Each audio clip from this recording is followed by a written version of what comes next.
participated in aerial attacks on ISIS and a relatively unknown terror group planning attacks on the U.S. It could mark the beginning of another long campaign against radical Islam in Syria and Iraq. President Obama met with the representatives at a United Nations meeting. Well, it is a wonderful opportunity for me to welcome these leaders, friends, partners from the region, and to say thank you to all of them for their participation and commitment to rolling back the violent extremism that has so disrupted Iraq and Syria and threatens the region as a whole. The Pentagon briefed Israeli officials before the attacks and said their initial assessments indicated the strikes were successful. The targets included the Islamic State and a less well-known group of al-Qaeda veterans called Khorasan, near the Syrian city of Aleppo.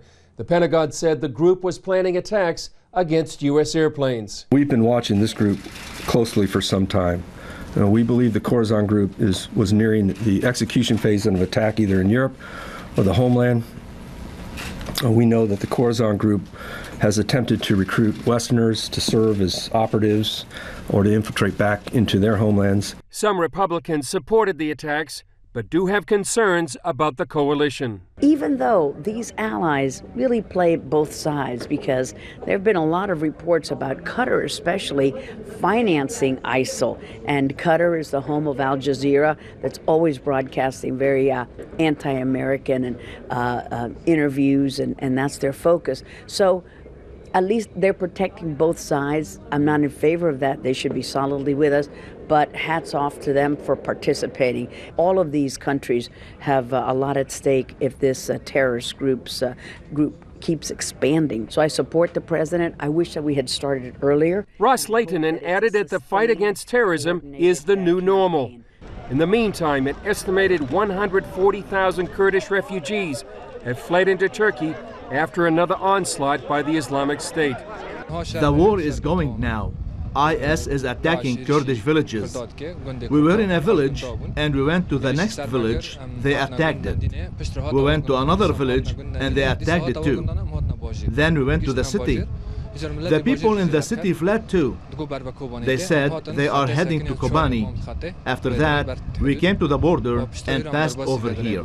These refugees are some of the latest victims of the Islamic State. Now that an air campaign has begun, many in the region hope it will help roll back the scourge of this barbaric group.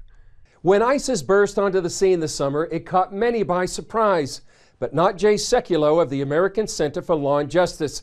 His team recognized the threat months before the terrorist army conquered large parts of Iraq. He told CBN's Ephraim Graham about the threat ISIS poses to the West and how we must fight it.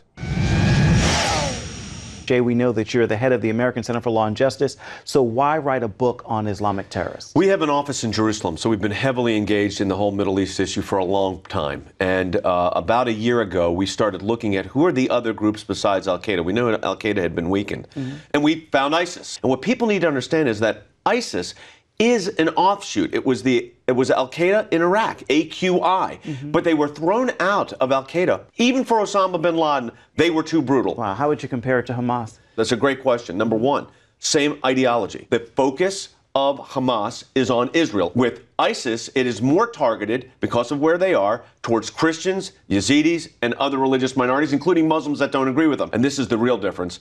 Hamas, while they have funding and they have rockets, ISIS has billions of dollars, land, and 31,000 fighters. We've heard the president outline a plan.